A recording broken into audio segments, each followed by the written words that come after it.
All right, welcome to Witchpolice Radio. One of the things that I think regular listeners and followers of the show on social media know is that I every few months I like to throw a question out there to listeners and say, who would you like to hear on the podcast? Which local artists that whether they've been on the show or not, would you like to hear an interview with? And the guest on this episode, your name's come up a number of times, including on the most recent time I asked that to the listeners. So I think that I'm happy that we're able to connect and make this happen because not only are you doing interesting stuff in the Winnipeg music scene, but you're obviously someone that people want to hear from as well. So I think that the best way to start this all off is if you want to just introduce yourself and maybe give a bit of background about where you come from musically.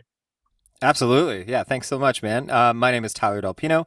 I've been in the Winnipeg music scene for, oh man, it feels like over like 10 years now at this point of just doing various different projects. You know, I've been a guitar player, I've been a songwriter, I've been a producer, I've kind of worn a lot of hats in the scene, but I've made a lot of friends from doing it. So it's really, really cool to be able to do this and to connect. Yeah. My background in music, I started playing guitar when I was about 15 years old. And that's where it kind of started for me. I come from a very unmusical family. Um, Nobody really played instruments when we were growing up. We listened to the radio here and there, but Sure. it wasn't really like a lot of music kind of growing up in the household. So when I kind of discovered playing guitar and playing music, it was like, man, it was like it woke something up inside of me. I was very like floaty before. I didn't know where I really wanted to be. I was like all over the place. But when I first started playing guitar, I was like, "Hey, this is cool. I can do this." Like this made sense, right? It was like it was very natural for me. And then it just kind of grew from there. And then I ended up like really loving guitar in high school. That was kind of primarily where I put a lot of my time. And then when I was out of high school, I decided I wanted to pursue music in secondary education. So I Oh, ended up cool. actually going to the University of Manitoba. I got my music degree there. Weirdly enough, in trumpet, not in guitar. I'm also a trumpet player, right? So that's what my degree is in, is actually in trumpet playing. So I was really into like classical symphonic works. That's like a huge interest of mine. And so I really just loved playing classical trumpet. Okay. I played in a few of the jazz bands when I was there too, but you could only pick one stream. And so Right. when I was tasked with a choice, I really wanted to play the symphonies. So that kind of was where I ended up going with my stream. But I was still playing guitar all the way through there. I was still doing like, the blues bars at night and stuff like that. Still playing with lots of different bands. And then it was after like university that that's kind of when I just decided I was going to learn how to become more of a producer, and Hmm. so I started kind of like immersing myself in that world, and so I started like learning Pro Tools and learning about microphones and like just learning how to put the whole thing together because I remember I think it was 2012 that I recorded my very first EP, and I remember being in the studio. I'd saved up all the money that I could possibly make at the time. I was working at a pizza joint, just like delivering pizzas and stuff. So I was like socking it away, just Yeah. trying to save up enough money so I could be able to put out one of my own recordings. And I remember being in the studio. We did 5 tunes, and I think we did 5 songs for like 4 grand or something like that, or 4 or 5 grand, something like that, something super reasonable. And I remember thinking to myself, doing it for the first time, that I better learn how to record because I write way too many songs for this to ever be affordable, right? Like Yeah. Yeah. Well, you're tasked with doing that, you know?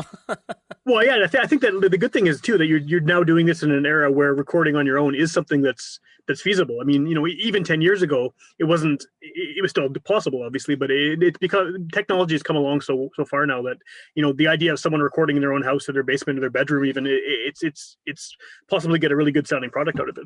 Absolutely. It's crazy where technology is at, man. Like when I started doing this, I didn't have access nearly to like the technology that I have now. And now it's like you don't need the racks of gear and you don't Yeah. need the big studio space.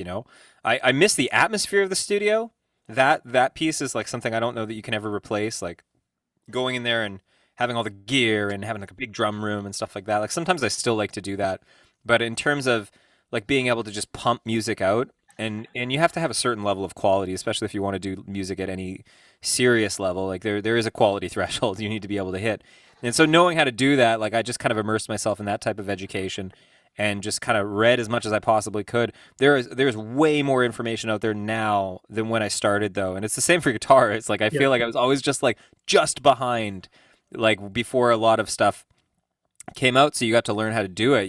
Now there's tutorials and how to play everything and how to You just produce go on everything. YouTube and you can find Yeah, someone man. breaking down how to do all that stuff. Yeah, Yeah, it's so cool now. Like, but I didn't have any of that when I was learning. I was like, I didn't know where to go to get this information. So that was a big thing for me. But I've sort of figured it out. I feel like I'm still learning though. I don't want to say like I'm there.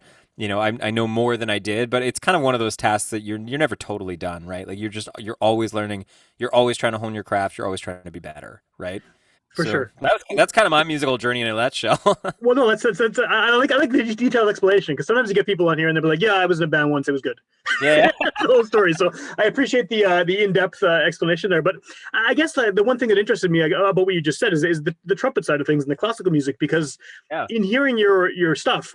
I don't necessarily hear that coming through. I hear a lot of songs that have kind of a singer songwriter vibe. There's some that have a definite pop influence in there, like very strongly in terms of hooks and choruses.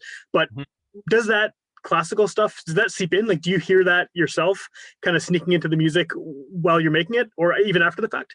Yes. Well, on the latest recordings, like I put out the EP in March, so like Yeah, the latest EP that's out now, it's the In the End EP. Um, I hadn't really ever played trumpet on any of my recordings before. I don't know why. I I I kind of like had this moment when I was recording the EP where I was like, "Huh, I should, I play the trumpet. I should probably try to like put some horn lines and stuff." And to have that skill set, like doing horn arrangements, it's actually like it's not the easiest thing if you don't know what you're doing because you have to know like there's a very easy way to make or this is totally my opinion somebody can tell me this but in my opinion it's a very easy way to make horns sound synthetic or fake. You need to know what trumpets do and what they don't do, right? So having the background of being a trumpet player, it was easier for me to be able to put a lot of the horn lines to the stuff that I was playing because I was thinking I was orchestrating it just like I would for like an orchestral assignment or something yeah, like that, right? And so a lot of the horn pads that you hear on the record are very much that, right? It's just me doing different horn arrangements and trying to figure out what this whole thing's going to sound like. So that's kind of where the classical influence is in there. I don't know about the songwriting side. Like there's sometimes that I've like heard a melody in a classical piece, and maybe we'll build off of that or see where I can take that. But I would say that probably more in the orchestration side of things, like the textures, the musical textures that you can bring to the music. That's probably where that influence comes in a little bit more. If I'm going to be using strings or I'm going to be using horn pads or even percussive elements, right? Like yeah. having like some big symphonic percussion, like it's very epic sounding, right? And sometimes you want that in depending on what the song is, right? But it's hard to say. Every song's different. Yeah, no, that's cool. It's just, I mean, you come from such a different background. I think that a lot of people doing music that would otherwise seem, on the surface to be similar to yours. I'm going to ask a question that no one likes answering, and I hate asking, but how do you define the type of music you play now? Because the reason it sucks as a question is because now there's so many subgenres, and they all have their own subgenres, and no one wants to be pigeonholed. But then you have people like me who want to file everyone away in my head in a certain category. And so, like, if you run into someone on the street you haven't seen in a few years, and they hear you making music, is there like a quick Cole's Notes way you describe what it is you do? Yeah, I mean, I think that's pretty necessary for anybody to be able to like understand your music. Like, even if you're trying to pitch your music to somebody else, they want to know, what genre are you in? Who do you kind of sound like? Yeah, So I would classify myself like the sound that I was actively trying to pursue this time around was something that kind of bridged the gap between several different genres, but more of the Americana, pop, folk rock sort of roots vibe. That was what I was going for on this. And that's I have always had a problem of being a little bit of a jukebox. Like I'm a chameleon in several different genres. Like if I wanted to write a funk song, I could probably create a funk song. If I wanted to create like a reggae song, I could probably do it. yeah, But in terms of coming up with a cohesive sound that actually people can listen to and be like, oh, that's Tyler, that was a little bit more challenging. So I kind of just like when I was thinking about creating the full EP and creating like bringing my sound to where it was going to go, I knew I had some country influence. That's kind of what I was aiming for before. It was like a little bit more of a country route. And that was just circumstantial. I was playing with a lot of country bands at the time. So it was like the primary genre that I was listening to a lot. fair enough. Um, Yeah, yeah, and so it was a very natural transition to that. But when I put out my very like the EP that came before this one, it was good. It was able to get some traction and it was able to get me in like people to start to recognize my name a little bit more. But it didn't feel as authentic to who I was as what the genre I think expects you to be. And I mean, every artist is different, but what I found or what I ran into with the country genre, where you're just like really pigeonholing yourself as country, is that a lot of radio has a tough time understanding you if you're not wearing like a cowboy hat, or you got the boots, or you're not singing about the dirt roads and stuff like that. And there's a little bit of wiggle room. Obviously, the genre is emerging and it's Yeah. growing every single day. And it's like country music today is very different than what it was like back in the '60s, right? Sure. But Even 20 years ago, it's changed so much. Even 10 years totally, ago, yeah, yeah, yeah. There's a lot of country records that are like totally pop records, like that. They just sound like pop records yeah. to me. So that was kind of the sound that I was going for. But in terms of people actually understanding who I was as an artist, there was something that wasn't connecting there. And I knew that from the fan engagement that I was getting. I knew that from the industry when I was sending out the music. Everybody loved the music, but they didn't necessarily understand who I was as an artist. So when it came down to putting the tunes on the new EP, it was very important to me to try to come up with a product that at least felt honest. It felt honest and had, elements of all parts of my personality, which is why I played trumpets on this one, right? Because that's a huge part of my background. And like Yeah. I said, I don't know why I didn't do it before. There was no reason for it. It was just like my trumpets were there. I never thought about combining it. It was for this project. I was like, you know what? Like I spent so many hours practicing that damn instrument and learning as much as I possibly could that I feel like I owe it to myself to like actually play some trumpets on my stuff. Yeah. And it was honestly when I put those into the music, I was like, there it is. That's what I wanted to sound like for a long time. And so you get a lot of different flavors with what my music sounds like now. But I would say like Americana pop is probably the easiest way to describe it, Okay. right? Folk rock roots, that kind of Yeah, thing. that makes sense. I mean, from what I've heard of your stuff too, that makes complete sense because there's definitely the roots elements, and then there are very strong pop elements. Some in more songs than others, but you Totally. definitely, I mean, there's pop in there for sure. You can't Yeah. get away from that. It's interesting what you just said about wanting to kind of come up with your honest, authentic sound that represents you, because I think that country music in general is one of those genres where authenticity is extremely important. Like people can kind of suss out if someone is not who they say. So if you were on stage wearing a cowboy hat and that wasn't you, Yeah. people would have pegged it pretty quick, I think, and especially in Manitoba where there's such a strong country scene. So it's interesting that you kind of moved from that a bit, and now you found something that is authentic when country is kind of based around authenticity, right? Yeah, I think all artistry, like, man, Well, it if you're should be. not, yeah, yeah, if you're not who you say you are, like, people see through it, and there's still like, there's a lot of flavors of country in my music.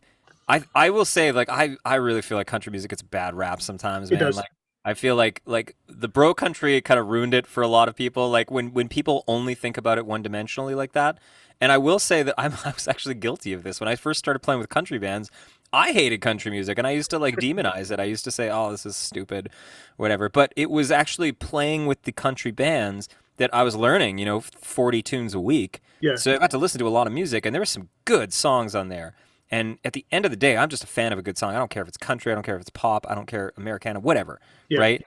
As long as you can give me a good song, something that I can connect with, like I don't care about the genre. I'm after a great song. And so there's definitely flavors of country and I never wanted to lose that. I spent a lot of years learning how to play that style of guitar, learning how to write those types of songs. And I think there's some brilliant songwriting in country music. Oh, totally. But Yeah. just as there are in any genre, there's really, really rich musical repertoire out there, and then there's other stuff that's a little more toss off that's not really for me. But it's more important just to like recognize the parts of that genre where you're like, that part doesn't resonate for me, right? But this other part does. And so I was just trying to use like all of my different influences to create a product that did feel authentic to who I was. That was Take most. all take all those parts that did work for you and kind of combining them Yeah, into yeah, yeah. absolutely, man. What was it like putting out music during the pandemic? I mean, hopefully we're on our way out of things now. Shows are starting to happen again, and it looks like at this point, in July, things are improving a bit. I hope. But what was the experience like releasing music, kind of in the thick of it, when there was a lot of uncertainty about whether shows were even going to happen, what the music industry is or was going to do to get through this? Yeah, it was weird. I got to say that. Like it certainly wasn't as I planned it, and I delayed the release because usually you do a show with your release, right? Of course, yeah, I still haven't done a show yet. Like I still haven't done an EP release for this EP that's out. I'm probably gonna come up with another EP before I even get to do the show for it, which is both good and bad. It means you can play a longer set because there'll be lots of tunes to play, right? But it was a little bit weird to like to keep delaying the release. I had the music kind of ready in the summer, ready to go, but like that was when everything was kind of like blowing up and the apocalypse was hitting. And I the first song off of the EP is in the end that was the first single that we put out, and it has the line "Live a little before you die." And I got to say, I was very nervous about that as people were dying. Sure, It yeah, yeah. wasn't really what I wanted the message of the song to be. It was just like really poor timing, and so I was a little concerned because I didn't want. I know that like that was a really sore spot for a lot of people. I know some people, lost some people who were very close to them and dear to them, and my heart goes out to those people. I'm so so sorry that that happened, and it was really hard to put out a song like that when people were going through that all around. It was kind of this united experience. So I did delay it by a couple of months, and then it eventually, like right around November, that's kind of when we had been in it for a little bit, and it was kind of like, okay, well, I got to get this music out. And that felt like a good time. But I will say that everybody that I worked with on the team to be able to put it out was definitely like that was the number one thing that we were really concerned about was just saying, Do you think this is appropriate? Like, do you think this is the right timing? How is this going to be received?" And it went over good. It was just like I was abundantly cautious putting it out, I can right? see that though. I can see the concern. I mean, you don't want someone to hear it and then instead of getting a new fan, you get someone who just absolutely loathes you and then feels like you're taking Yeah, advantage of the situation, right? Yeah, for sure. totally, totally.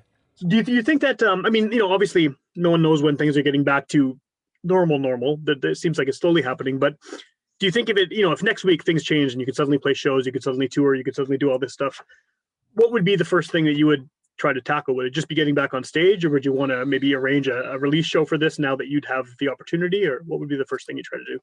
Yeah, that's a good question. I think just playing would be good. It would be just good to do. I played a show like actually like the first one in a year about a week ago. It was just kind of like a house concert, Hmm. but it was fun, man. It was like people were out there and they were just loving music. And it was like you saw the smiles on the faces and you saw the connection and people came up and they said thank you. And it's like, oh man, I miss that. I Yeah, miss just meeting people after shows. I might organize a release show. I probably should, like what I'm gonna put all this music out there and not play a show for it. Um, but yeah, like it's not the first thing. Like I think right now I'm just mostly I want to make sure that everybody's safe and yeah. everybody gets vaccinated and everybody does their part because that's important too, right? But when we can gather safely, then I want to just like do what music does, which is bring people together. It builds connection, and that's my favorite part about it, man. That's my favorite part about playing. How have you been able to? I mean, I agree with you. That is the best part about going to a show. And Mm. as someone who really likes house shows too, like I think that's almost the perfect way for a lot of people to start back up, getting into playing bigger shows because there is that intimate connection and there is that kind of one-on-one personal, artist to fan instead of being in a large venue or with people at the back of the room and stuff. But Mhm. I had a question about that, and now ever since I started talking about that bit, it's just gone from my head. But let me just keep talking, and eventually it'll come out. But no, I If guess it's important, you'll remember it. That's the way it goes, yeah, right? that's right. Yeah, that's right. That's right.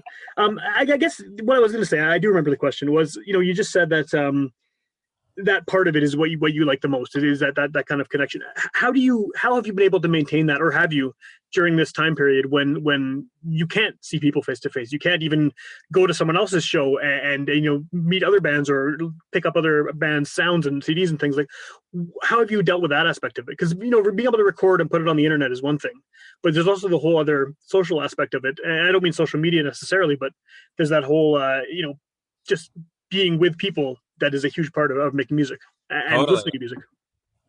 Yeah, the social media thing is I think kind of the best tool that you have like for that type of building and I have been able to do a little bit of building on social media. I'm not a great social media or whatever you want to call that. Somebody a user of social media like I really try. I try to like I'm just like I'm the kind of guy that like will go on a trip and forget to pull out his camera. Right. Like like I'm usually just there and I'm not like photographing everything. But in today's modern age, you kind of need to photograph everything and you kind of need to talk about everything all the time. And there's some artists that I watch and they're so good at doing it. I wish I was better at it. I wish it came more naturally, but it's actually quite arduous for me. Yeah. It takes like a conscious effort to be like, oh yeah, that's right. I need to take a photo today, and I need to think about something to talk about, right? Um, it's also challenging too with like when you're trying to continuously like social media is always all about just like making sure you're constantly seen because if you'll just to no fault of anyone's own, right? Like, as if they're not seeing your name, then they're going to see all the other artists' names, and you just kind of fall back into the wayside. You So get buried. It's on someone's timeline if yeah, I forget yeah, other exactly. things. Yeah, So yeah, it's important for your name to be popping up, and it's just to make sure that your music can be heard, right? Um, but it is challenging. It's challenging, and especially in today's modern age of like being an artist, like you have to be A, on so many different platforms. B, you have to have just tons and tons of content. yep. But it's challenging when you're not, like, especially in a pandemic. Like, I'm not going anywhere, man. I'm sitting in my basement making songs. I'm recording every single day. Like, I'm making tons of music, but it's not particularly fun to like look at, right? It's just like me staring at a computer screen playing with a compressor for an hour, right? Like, that's not very engaging, right? So like coming up with creative ways to like engage fans and to connect with people like that's good. Like, if you can do that, good on you. Yeah. I struggle with it though. I certainly do. You know. Yeah, it's very different than it was even a few years ago. Like, I mean, I know that's kind of been the theme of this conversation is that Yeah. 10 years ago everything was different, and now you're kind of having to adapt it, especially during a pandemic, and Hmm. figure out how to do things. I guess the one thing that's good about that, though, about the constant updating and everyone's documenting everything and taking photos and recording things and posting videos, is that 10 years down the line, all this stuff will still be out there. So Yeah. I almost wish there had been some of these platforms when I was going to shows in the '90s, because a lot of these bands appeared and disappeared without anything documented whatsoever. It's like, oh, you remember that band that played at Aussie's this day? If you weren't there, you don't, because they're gone. So that is the one benefit, I think, is that we have people, whether their music is transcendent and they're going to become famous, or they're going to play 3 shows in the basement, and someone like me is going to be talking about them for the next 20 years. Like, Yeah. at Yeah. least they'll exist. They'll have a presence of some kind, and you can find it. So that's the one. Like, I get what you mean though about the difficulty of just like finding interesting things to tell people, because right Hmm. now there's not a lot that anyone can talk about because nothing's happening for any of us. I know, and it's like it's tough. Like I see artists that, especially when you reach there's different tiers of success, right? So if you're able to become an artist where you're touring around a lot, you're seeing lots of new cities, and you're experiencing lots of new things. There's I your find content. that, well, yeah, I feel like that's a lot easier. And when I'm on tour, I find it a lot easier to post because I'm just in a new city all the time, right? I'm meeting new people, I'm playing new shows, like it's just like I get to film all of that and I get to bring people along for the experience. When I'm making a record in my basement, though, when it's just me, like there's not a lot happening around here, right? It's like I could photograph my cat, I guess, but like you can't. You only got so much cat content, right? Yeah, and the internet's full of it already anyway. So Yeah, it's a steep hill to compete with everyone else. Yeah, yeah. yeah, exactly. So if someone is hearing about you for the first time on this podcast, what's the best way for them? How would you introduce them to your music? What's the best way to find it? Is there a certain songs or recordings that you would prefer people check out first, and where can they find them? No, you can check out any recording, man. I'm fairly accessible. I have a very Googleable name. Yeah, It's I noticed Tyler. that. Yeah, Yeah, Tyler Del Pino. I think I'm the only one as far as I've met, anyways. Um, but yeah, like if you go to tylerdelpino.com, you can find my music on there. That's my website, and you can find links to all my socials and stuff. I am on Spotify. I'm on Apple Music. I'm on Deezer, Tidal, all the different ones. Whatever you use, really. right, right. Whatever is your streaming platform of choice, I'm on it. I should be, anyways. But yeah, like if you want to check out the music, like that, you can check. I would say start with the new stuff because that's the stuff that's the most recent, and that's the stuff that I'm most proud of right now. It's not that I'm not proud of the other stuff, but it's the most recent in my catalog of tunes, and that's a good place to start, right? Because you get to hear about all the music that we're talking about right now. Well, I think that's a good attitude to have too. I'd be concerned if your new stuff wasn't your favorite. Yeah. But no, I don't like this. Go Don't back to the listen to stuff the from new 10 years stuff. ago. It's Yeah, not yeah, so good. yeah. Right on.